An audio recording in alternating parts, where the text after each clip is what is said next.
હર હર મહાદેવ। આજરોજ મારે એક એવા મંદિરની વાત કરવી છે। આમ તો ગુજરાતમાં બે દ્વાદશ જ્યોતિર્લિંગ આવેલા છે। એક તો શ્રી સોમનાથ મહાદેવ, બીજું નાગેશ્વર મહાદેવ। પરંતુ આજ મારે એક એવા મંદિરની વાત કરવી છે કે જે મંદિરનો ઇતિહાસ પાંડવો સાથે જોડાયેલો છે અને જે મંદિરને ખુદ દરિયો જળાભિષેક કરે છે અને દિવસમાં જે મંદિર 2 દિવસ અદૃશ્ય થઈ જાય છે એવું સરસ મહાદેવનું મંદિર જે આપણા ગુજરાતમાં આવેલું છે તેના વિશે વાત કરવી છે। તો જાજો સમય ન લેતા ચાલો હું તમને લઈ જાઉં એ મંદિરના દર્શને। આપ જોઈ શકો છો કિનારાથી અંદાજે 1 કિલોમીટર જેટલું આપણે ચાલીને જવાનું હોય છે। આજે આપ કિનારો જોઈ રહ્યા છો। હાલ દરિયા ઉપરથી જે પાણી છે એ ઉતરી ગયેલું છે, પણ ધીમે ધીમે એ પાણીનો સમય થતો આવે છે।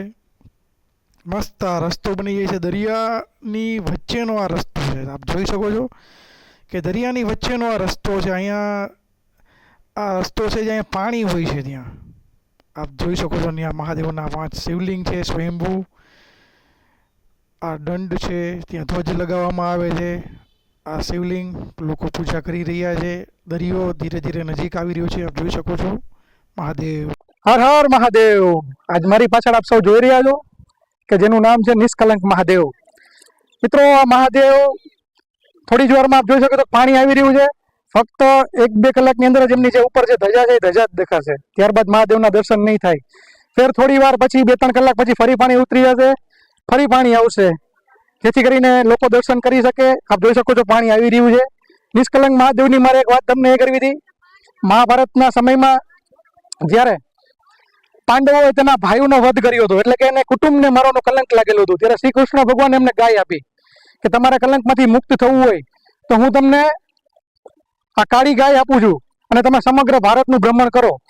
જ્યાં આ ગાય સફેદ થશે ત્યાં તમે કલંકમાંથી મુક્ત થશો। ત્યારે સમગ્ર પાંડવો ગાય લઈને નીકળેલા, સમગ્ર ભારતનું ભ્રમણ કરતા કરતા અહીં ભાવનગર પાસે નિષ્કલંક મહાદેવ મંદિરે આવેલા અને ત્યારે એ ગાય જે કાળી હતી એ ગાય સફેદ થઈ જાય છે, એટલે કે આ નિષ્કલંક મહાદેવનું નામ ત્યારથી પડ્યું કે જે પાંડવો છે તેના કલંકમાંથી મુક્ત થયા। તેવા મહાભારતના સમય કરતાં પણ પ્રાચીન એવું નિષ્કલંક મહાદેવના મંદિરના આપ દર્શન કરી શકો છો।